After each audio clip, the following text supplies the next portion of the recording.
Hello everyone. बेटा, पिछले video में आपने बैलेंस शीट के बारे में जाना और बैलेंस शीट का हर एक आइटम आपको ढंग से समझाया गया है और उसी बैलेंस शीट के आधार पर आज हम स्टार्ट करेंगे एक्चुअल में अकाउंटिंग इक्वेशंस कि अकाउंटिंग इक्वेशन होती क्या है। जैसे मैथमेटिक्स में आप पढ़ते हो इक्वेशन, तो यहाँ पर है बेसिकली अकाउंटिंग इक्वेशंस कि अकाउंट्स में इक्वेशन किस तरह से बनती है। अब बैलेंस शीट के बारे में आपको एक दो बातें और बताना चाहता हूँ। सबसे बड़ी बात तो बैलेंस शीट में सिर्फ़ और सिर्फ पर्सनल और रियल अकाउंट्स शो होते हैं, यानी कि उनके बैलेंस शो होते हैं। तीन तरह के अकाउंट्स होते हैं, पर्सनल, रियल और नॉमिनल। तो बैलेंस शीट में सिर्फ पर्सनल और रियल अकाउंट्स ही उनके बैलेंस शो होते हैं, नॉमिनल अकाउंट्स के बैलेंस शो नहीं होते हैं। दूसरी बात, आपने वहाँ पर ये लायबिलिटीज़ और असेट साइड पढ़ा था, तो यहाँ पर अब एक ध्यान देने वाली बात है कि लायबिलिटीज़ की वजह से ही आपके असेट्स बनते हैं। कैसे बता देता हूँ। जैसे मान लो भैया आपने अपना बिजनेस स्टार्ट किया है 10 लाख रुपए लगाकर, तो आपको ऑलरेडी ये पता है कि जो बिज़नेस का मालिक है और बिज़नेस, दोनों की एंटिटी सेपरेट होती है।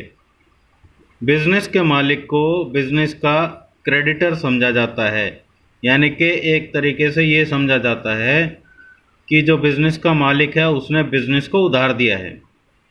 तभी बैलेंस शीट में आपने क्या देखा था कि कैपिटल लायबिलिटी साइड दिखाई गई थी कि बिज़नेस इस पैसे को उस मालिक को चुकाएगा, तब जब वो बिज़नेस बंद होता है तब तक वो पैसा लगा रहेगा, राइट। और इस पर वो time to time interest calculate करते रहेंगे।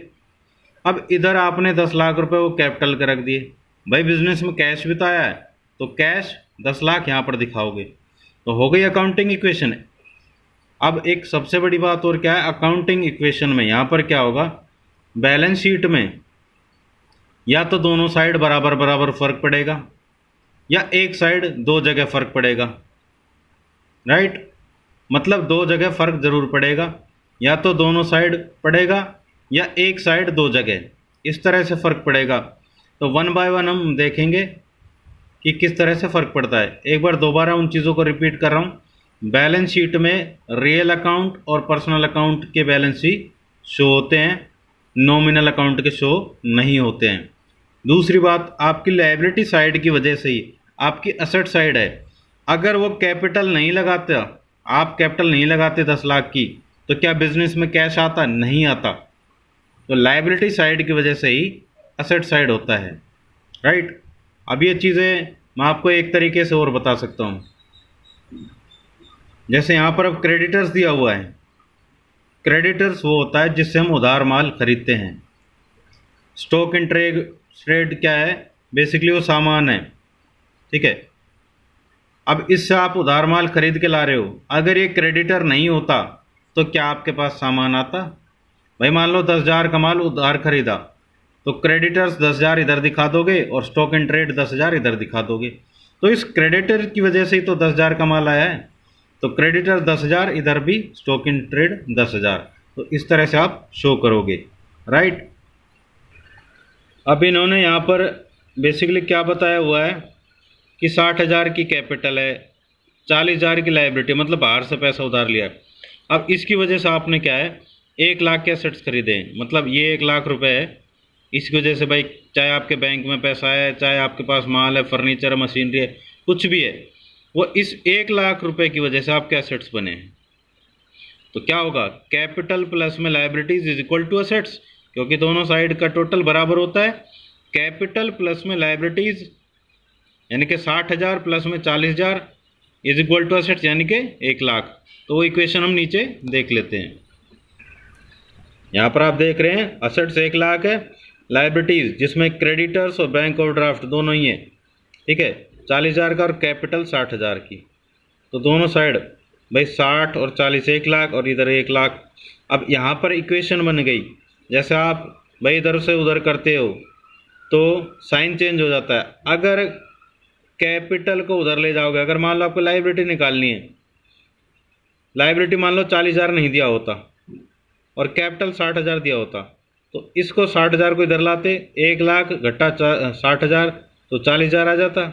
और मान लो अगर लायबिलिटीज दी होती और कैपिटल नहीं दी होती तो आप क्या करते, इसको इधर ले जाते, 1,00,000 घटा 40,000 तो 60,000। तो इस तरह से अकाउंटिंग इक्वेशन बनती है। अब यहाँ पर बेसिकली हम अलग अलग ट्रांजेक्शन्स देखते हैं जिनका क्या इफेक्ट पड़ता है वो देखते हैं। अब यहाँ पर क्या है, Gopal started business with ₹75,000 as capital. Gopal ने बिजनेस स्टार्ट किया 75,000 रुपये कैपिटल की तरह लगाकर। वही है जो अभी आपको बताया था, आपने 10 लाख रुपए लगाए थे, तो आपके पास भाई ये असेट्स है, इसमें कैश आएगा, बिजनेस के पास कैश आ गया 75,000 और 75,000 की कैपिटल, उसकी लायबिलिटी भी हो गई। अब उसके बाद देखते हैं, Gopal purchase furniture for cash. Furniture भी असेट्स होता है और कैश भी आपका असेट्स होता है, तो ये असेट साइड के दो आइटम हैं। सबसे बड़ी बात, बैलेंस शीट को बेटा इग्नोर मत करना, बैलेंस शीट ही बहुत काम की चीज़ है यहाँ पर, और बैलेंस शीट आपको लास्ट तक काम आएगी, ये बुक कंप्लीट होगी तब तक। फर्नीचर भी एसेट साइड होता है और कैश भी एसेट साइड होता है। अब लेकिन फ़र्क क्या पड़ा है भाई, आपके पास ही 75,000 का कैश था, अब फर्नीचर खरीदा है कैश में तो 5,000 कैश जाएगा, 75,000 में से 5,000 घटाओगे, प्लस में फर्नीचर 5,000 का अब इधर आए, तो इससे क्या इक्वेशन में फ़र्क पड़ेगा वो देखते हैं। तो यहाँ पर देखिए भाई 5,000 कैश गया, घटा दिया, फर्नीचर आया प्लस कर दिया, तो दोनों साइड 75,000, इधर भी 75,000, मतलब दोनों साइड बैलेंस बराबर ही रहेगा। फिर इसके बाद है, Gopal purchase goods for cash ₹20,000। अब कैश में खरीद रहा है, कैश जाएगा, और गुड्स या स्टॉक लिख सकते हो आप यहाँ पर, भाई 20,000 कैश गया, घटा दिया, सामान आया, ये भी तो आपकी प्रॉपर्टी है तो 20,000। इस तरह से अब 50,000 कैश बचा है, ये नई इक्वेशन आ गई, 5,000 का फर्नीचर और 20,000 के गुड्स, इधर कोई फ़र्क नहीं पड़ा, 75,000। इसके बाद Gopal purchase goods on credit for ₹16 था, उधार खरीदा है, तो क्रेडिटर्स कहाँ आते हैं भाई, जिससे आपने उधार लिया है, तो वो आएगा लायबिलिटी साइड। 16,000 का माल आया तो माल में प्लस कर दो, भाई 16,000 का माल आ गया, ये 20,000 का ऑलरेडी था आपके पास, 16,000 का और आ गया, इधर ये क्रेडिटर्स बढ़ गए, तो दोनों साइड फ़र्क पड़ गया। तो ये प्लस करेंगे 50 और 55, 5 और 55, 55 और 36, ये हो जाएगा आपका 91, 91,000, इधर भी 91,000। इसके बाद goods costing 12,000 sold on credit for ₹15,000। भाई आपका 12,000 का माल था, 15,000 में आपने उधार बेचा है। एक सबसे बड़ी बात तो, पहली बात तो प्रॉफिट हुआ है, कितने का, 12,000 का माल 15,000 में बेचा है, 3,000 का प्रॉफिट हुआ है। तो प्रॉफिट हो लॉस हो सब कैपिटल में से भाई करना है, प्रॉफिट होगा तो प्लस कर देंगे, लॉस होगा तो माइनस कर देंगे। अब एक सबसे बड़ी बात क्या है, आपका माल कितने का गया, 12,000 का, ठीक है। अब एक सबसे बड़ी बात क्या है, यहाँ पर कैश नहीं आ रहा है, तो उधार बेचा है तो वो बनता है आपका डेटर्स, ठीक है, ट्रांजेक्शन। गुड्स में से आपने 12,000 घटा दिया, भाई 12,000 का माल गया, लेकिन डेटर्स कितने के बन गए, डेटर्स वो जिनको आपने उधार माल बेचा, और ये एसेट साइड होता है 15,000, तो 3,000 का आपका प्रॉफिट हो जाएगा।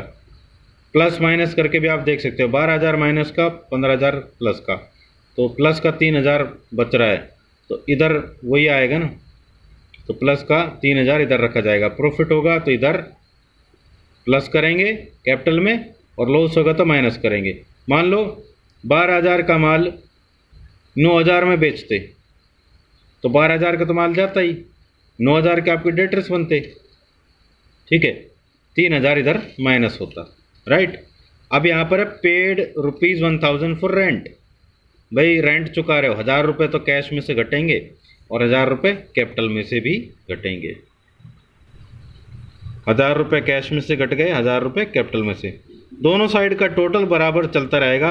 तो इस तरह से ट्रांजैक्शंस होती हैं और अकाउंटिंग इक्वेशन बनती है, राइट।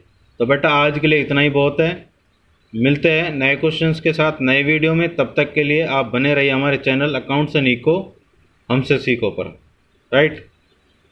Bye, take care.